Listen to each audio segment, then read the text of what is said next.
Most people believe consistency comes from better decisions. They wake up and decide to commit. They choose discipline. They resolve to be stronger, more focused, more dedicated. And for a while, it works. Then Wednesday arrives and the decision collapses. High performers don't decide differently. They design lives where decisions disappear.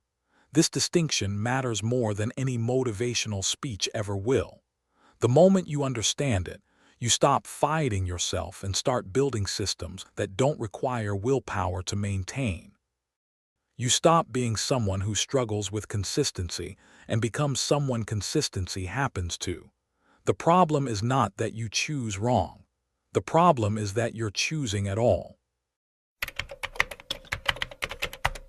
Consistency doesn't fail because of weakness. It fails at the decision point. Every morning you face a choice: work out or skip it, write or check email, call that client or delay it. Each choice feels innocuous in the moment, a small act of freedom, an opportunity to decide based on how you feel today. What could be wrong with that? Everything. Your brain treats decisions as metabolic costs. Neuroscientists have documented this repeatedly. The more decisions you make, the more glucose your prefrontal cortex consumes. By afternoon, your ability to choose wisely degrades. By evening, you're exhausted not from doing but from deciding. This is why judges give harsher sentences before lunch and why executives make poor decisions late in the day.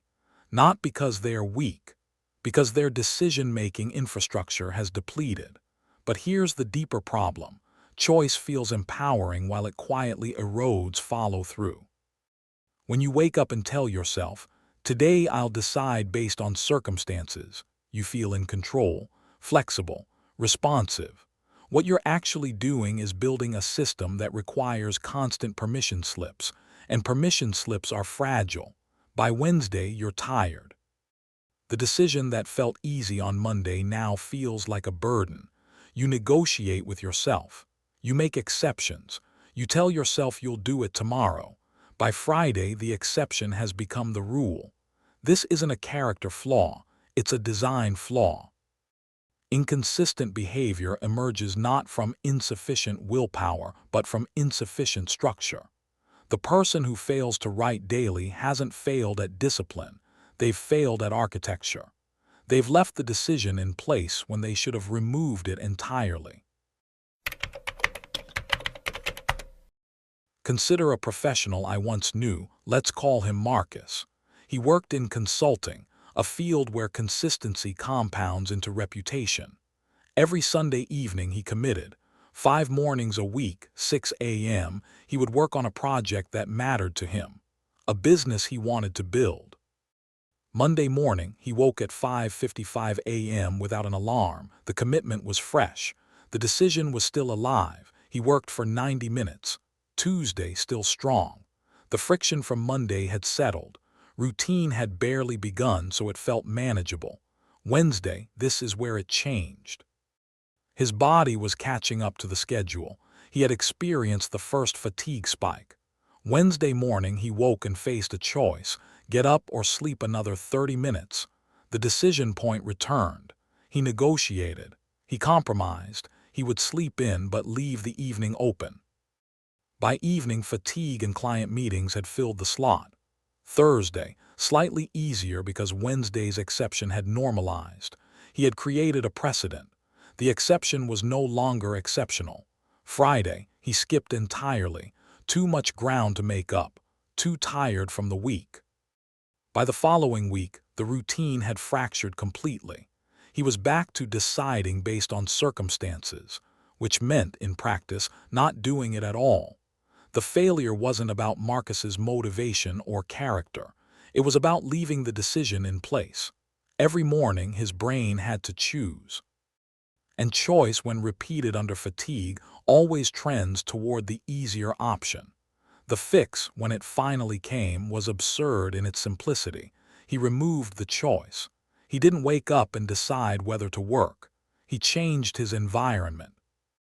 He joined a 6 a.m. running group that met at a specific location. He didn't commit to training. He committed to showing up to a place at a time where other people were expecting him. The decision vanished. What remained was a fixed behavior anchored to an external commitment.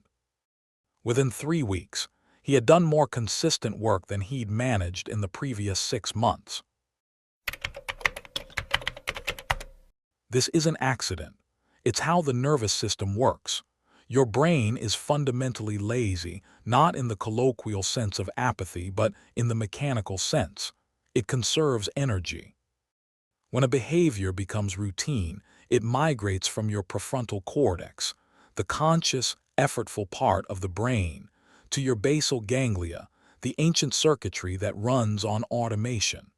This is why you can drive a familiar route without conscious attention. Why habit requires so little fuel compared to decision. The most consistent performers in any field don't have stronger willpower. They have stronger habits, behaviors that no longer require conscious permission to execute. Military organizations understand this intuitively. They standardize. Uniforms aren't chosen. Wake times aren't negotiated.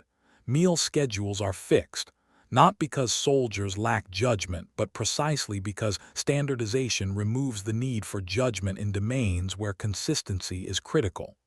A surgeon doesn't decide how to sterilize. The protocol is fixed. A monk doesn't choose when to meditate. The schedule is immutable. An elite athlete doesn't wake up and decide whether to train. The program is predetermined. In each case, consistency isn't a product of motivation or discipline. It's a product of constraint. Research on judges' sentencing decisions shows the same pattern. When given discretion, decision quality declines with fatigue. When given clear guidelines, constraint, consistency improves. The constraint isn't limiting, it's liberating.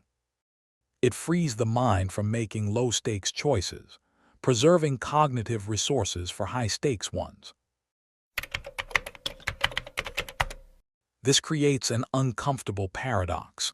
We live in a culture that equates choice with freedom. More options, we're told, mean more liberty. The ability to decide moment to moment means you're not being controlled. But this is backwards. Choice in low-stakes domains doesn't create freedom. It creates cognitive taxation. Every decision you make consumes a resource you don't have infinite amounts of. When you remove choice in trivial domains, when to work, what to eat, what to wear, you free that resource for decisions that actually matter. Consider the uniform. It feels restrictive. A single outfit, no variation, no personalization. Yet anyone who has adopted one reports the same thing: relief. The morning becomes frictionless. You're not negotiating with yourself about what communicates the right image. You're not comparing options. You're simply dressing. 5 minutes to coffee instead of 20 minutes to decision.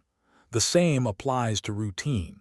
A fixed schedule feels like constraint, but that constraint is precisely what makes consistency possible. When the behavior is predetermined, your brain can allocate energy toward execution instead of deliberation. The pianist doesn't decide how to play scales. The scales are fixed. This removes choice and creates mastery. The athlete doesn't decide which drills to do. The coach decides. This removes choice and creates performance. Choice feels like freedom. Structure actually is. There's a moment in the transition from chosen behavior to fixed behavior when something shifts. It's subtle but unmistakable. At first, the system requires vigilance. You've committed to a time and place, but your brain still wants to negotiate. You have to override the impulse to delay, to rationalize, to make an exception. This is the friction phase. It can last weeks, but then something changes. The behavior begins to feel inevitable. You don't wake up and weigh whether to do it. You wake up and you're already doing it. The internal negotiation dissolves. There's no motivation check, no emotional bargaining, no moment of deciding. The consistency has moved from the realm of will to the realm of identity.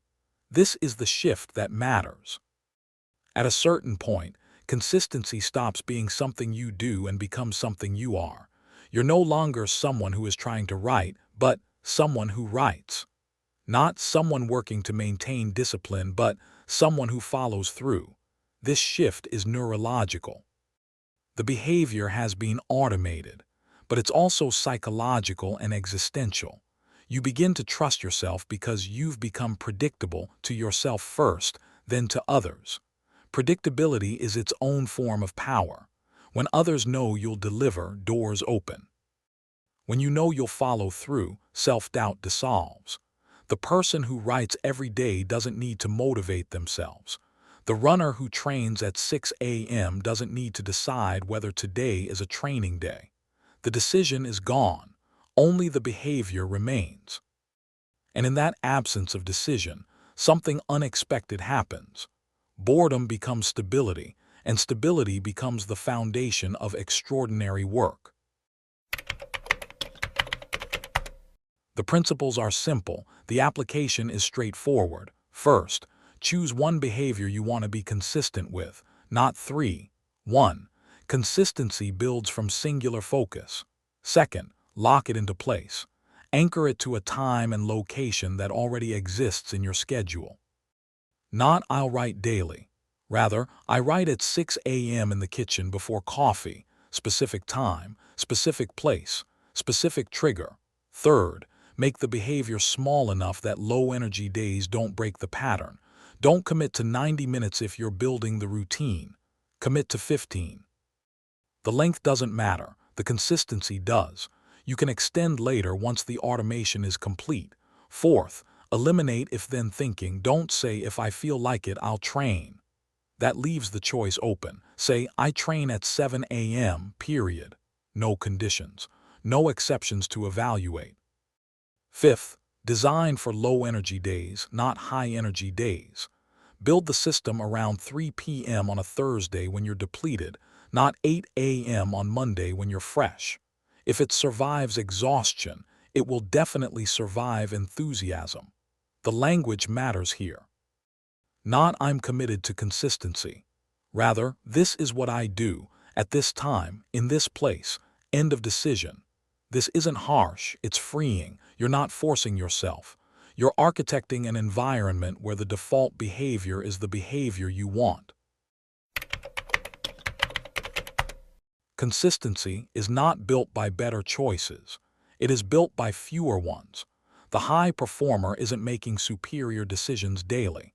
They are eliminating the need to decide. They've designed a system where the desired behavior is the path of least resistance, where showing up requires no permission, no motivation, no internal debate. This is why military organizations produce consistent results, why monastic traditions persist for centuries, why championship athletes win repeatedly, not because they're special people with special willpower, because they operate in systems where consistency is structural, not aspirational. You can build the same structure in your own life, not through motivation, which is volatile, not through discipline, which is exhausting, but through design. Through removing the choice that's quietly destroying your follow-through.